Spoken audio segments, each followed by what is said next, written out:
Hey Fred, I know you gave me an article to read about pancreatic cancer from the Daily News up here in New York City, and so I did a little research on some studies that were associated with pancreatic cancer and food choices and lifestyle changes. They said that most of the time abdominal pain is the predominant existing condition that may take place as a precursor to pancreatic problems, sometimes loss of appetite, constipation. But you and I had talked about lifestyle changes, and so the first study talked about whole grains and eating high in fiber, actually having something that with a low glycemic load that would protect people against pancreatic cancer. People can read about that. It's very interesting. Also, the second article we found was about pancreatic cancer and nitrates that are in red meat, and they kind of say decrease your red meat and obviously decrease your smoking, and obviously that'll be one of the lifestyle changes that will be helpful for you.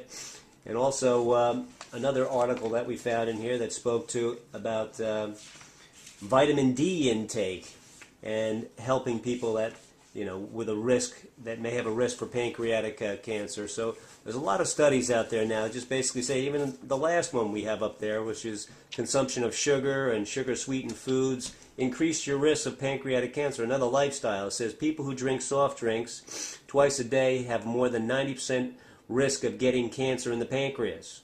Those people that put sugar in their coffee have a 70% chance of getting pancreatic cancer. The United States consumption of carbon drinks is 53 gallons per year. So can you give us some general thoughts here about your healthy journey and looking at all the aspects of what is already out there in the studies that are saying don't do this? It's basically our leave out list. Absolutely. Well, Rory, I'm so happy that people are coming out with these studies, and studies that are done by credible people that are really credible scientists that are really supporting lifestyle changes. Just like the studies that are being done at we're aware of that they're doing down at Washington University. We know Luigi Fontana down there. We know he's looking at all this stuff, and he's a real sharp scientist. And studies done at other universities. Now, it's anybody who knows anything about cancer knows that pancreatic cancer is not something you would wish on anybody, because it's probably one of the most deadly cancers out there, and like angiosarcoma. But pancreatic cancer is, you want to try to avoid it. The key to helping yourself is to avoid pancreatic cancer. Now, how do you avoid pancreatic cancer? Like you avoid a lot of other diseases, and that's what a lifestyle change. It's common sense. It's getting to be common knowledge out there that processed food is a disaster. And the pancreas produces our metabolic enzymes. Our metabolic enzymes are the key to life. They're catalytic proteins that every function in your body requires a metabolic enzyme. For instance, respiratory enzymes, what enables a cell to utilize oxygen. A cancer cell functions without oxygen. So the pancreas, is extremely important that we try to keep our pancreas healthy with a lifestyle change. It works for just about every type of disease. It enhances your immunity. The more metabolic enzymes you have function in your body, the better off that you're going to be. Metabolic enzymes are converted into digestive enzymes. If you can spare the conversion of digestive enzymes from metabolic enzymes, they can be utilized to protect your body's immunity, to keep you healthy. And how do you do that? By eating more fresh, alive food.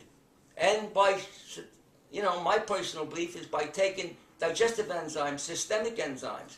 Now, can you do that without them? Yes, you can, but they do help you prevent these different types of diseases. It's extremely important that we keep a healthy pancreas, that we do all these things, like taking the vitamin D. So many people think they're getting out in the sun for an hour, they're getting enough vitamin D. Well, it's not working out that way. There's studies done in Hawaii and in Florida where people did not have enough vitamin D in their body. So can you imagine what it's like up in the Northeast up here? People are not getting out all winter. They're not getting enough vitamin D. There's very tremendous amount of studies that's showing that vitamin D is needed to prevent cancer, even diabetes and all different types of diseases. Now, up until a few years back, 400 IUs of vitamin D was considered to be more than enough, and anything beyond that could become toxic. Now we know that's not true. I've seen tremendous responses for people eating a great diet, eating a raw diet where vitamin D enhance their health. I see people that are having problems. And I see the vitamin D, after a short time taking vitamin D, it actually enhances their health. Now, a vitamin is not always a vitamin. There's a lot of vitamins out there that I would not recommend for a dog, no less a human being. But now I'm firmly convinced the right type of vitamins, like the innate vitamins, which are 100% provable to be raw. They're the only vitamins I know that I could actually substantiate and say they're raw, because the affiliation we have with the people up at the laboratory are innate. I used them myself.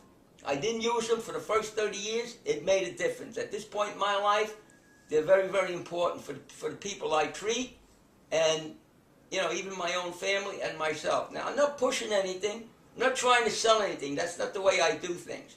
But I'm just trying to give people the benefits of my experience. I've seen what works. I see who's able to sustain a healthy lifestyle over a long period of time, and I also seen what failed. After working with 20 to 30,000, maybe 35,000 people, I see what the bottom line is. I see what it takes for people to be healthy. I see that all the aspects, all the variables that it takes to make a person vital and alive to a very advanced age. It's not just about food. It's not that simple. I wish it was that simple. Everybody I know personally that has lived beyond 100 has applied these variables. That's why I factored this into this equation.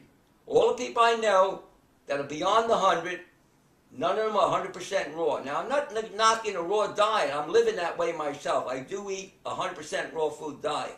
I'm not knocking it. I'm just saying that you just can't put everything into a very small situation. It doesn't work that well.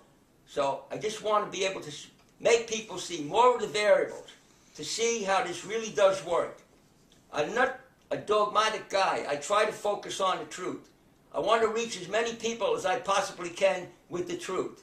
I'm not into criticizing anybody, any kind of controversy. I'm just want people to know what my experience has been, what I've done myself personally. I want people to know what happens with the people I've worked with.